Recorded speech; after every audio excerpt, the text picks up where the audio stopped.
Go ahead, AWOL. Didn't mean to cut you off. No, you're fine. I mean, so covering these events, covering esports, covering the different things, the game launches, the updates, the DLC, even the drama, covering it even in a news capacity or giving a quick take on it or helping people understand what's going on by putting together a tweet that kind of summarizes what's happening so they can understand at a glance in one tweet what the hell all of the conversation is about could be an interesting way to grow a gaming account on Twitter in 2021 and beyond. If you guys can save people a lot of time of doom scrolling through all the drama, of scrolling through, hundreds of tweets on a trending hashtag, and you can just hit them with, boom, here's what's going on, maybe here's an image or a video that summarizes everything, that's extra value you guys can provide as content creators to potentially break through and provide a lot of other additional value. I mean, you've covered gaming news in a major capacity for a while, Ross. What are your thoughts on the ways that people engage in news? Do you need to be editorial? Do you have to have a hot take? Or can you just lay it on them the way it is and just hit them with facts and hit them with time-saving value? Very rarely when I post something that's related to gaming news, do I actually kind of structure it with my opinion on the topic. In fact, generally, I will literally just post the article itself and then let the audience kind of figure out what they want to make of it.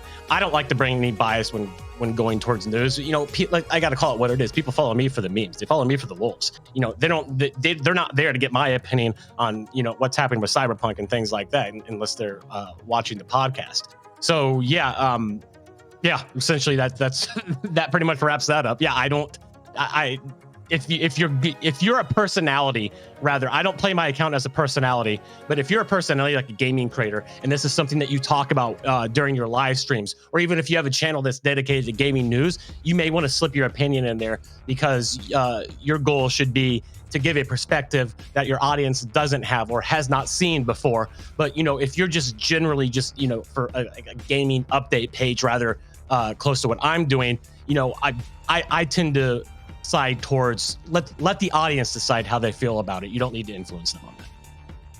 That makes sense. I think that can work from like a branded account, account like yours that's branded as VGF Game or Gaming Humor and News. But as an individual creator, I think it is important that you provide your take on events. And one of the best ways to provide your take quickly on an event, a lot of people type out text on their feed, which is fine. But I think a way that you guys can break out and you guys can do something more interesting as gaming creators to get your tweet seen more in the algorithm, and I'd like Perrin to talk about this and both of you guys to talk about this, is to film a quick video on your phone with your take, with an accompanying bit of text on there. This is something that a lot of creators aren't doing enough of. And whenever I reply to conversations on Twitter and I hit somebody with a video plus a little bit of text on it, I almost always get engagement on Twitter when I film that video and I have myself on camera, and they almost always watch the video itself because almost nobody actually does an entire video and they put in the effort. But the amount of time it would take you to bust out your phone and to actually record a video of you talking about what you think of that esports event, of what you think about that gaming news, of what you think about that DLC, of what you think about that announcement or that drama, takes maybe less time than actually writing a really thoughtful text tweet. And so I think this is a strategy that a lot of creators that are watching us right now and folks that are looking to build gaming audiences moving forward can do. I mean, Perrin, I know you're our in-house algorithm expert. Is video still on top in the Twitter algorithm in terms of getting suggested? Yeah, so the Twitter algorithm really hasn't changed in like 3, 4, 5 years. And it's very simple. It goes by media type. And so whatever media type you're using normally gets better engagement in the algorithm. Live video being number 1, video being number 2, followed by image, followed by just plain text. So the better kind of media content type you use, the better traction you should be seeing in the algorithm. Live video being number 1. Although live video is distributed using a secondary platform called Periscope, and that might not be around too much longer. Ross, do you have any more info on that? Or Yeah, I believe March 31st, Periscope we're going to take it out back behind the barn and send it the way of Old Yeller. Good old Periscope.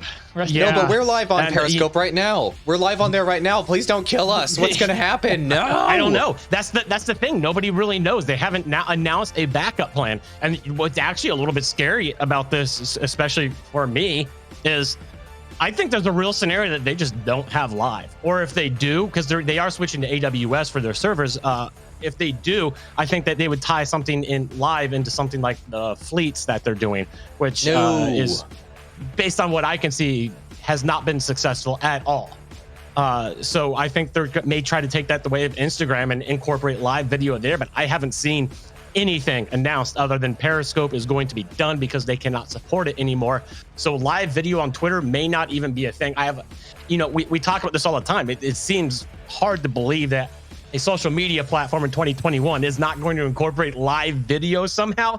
It just seems dumb, but we've seen the decisions that Twitter has made in the past. So I'm not 100% convinced that live video is going to exist on the platform anymore, or if it does, it may come back in the future under fleets, if that's even still around, because that doesn't seem much like a success. Gaming creators, really quick, before you do anything else, enter to win our Gaming Creator Bundle sweepstakes, $1,100 in gear. We're giving away for $0. Link in the description below. It includes this exact audio setup you hear me on right now. It's the one we use on the podcast every single day. If you want to sound this good, this is live, by the way. This is not an edited video. This is the way it actually sounds. Let me just show you the bundle. It's freaking amazing. The bundle includes this microphone, shock mount, and boom arm. Plus, it includes the Rodecaster Pro mixer, which is arguably the best creator mixer on the market. Plus, our friends at TubeBuddy threw in a TubeBuddy Legend license if you want to help grow that YouTube channel faster. Plus, our friends over at Restream threw in a Restream license if you want to stream to multiple platforms at the same time and grow your stream faster. Rode hookup, TubeBuddy hookup, Restream hookup. They all just wanted to give you guys gear to help you succeed and software to help you succeed for free. So here you go. Link in the description below. Enter for your chance to win. I wish you the best of luck, and I hope that you guys can maybe pick this package up and increase your quality and increase your chances of growing faster with the tools and gear that we use every single day to grow, and hopefully you can use to grow as well. Link below. Go do it. Thank you.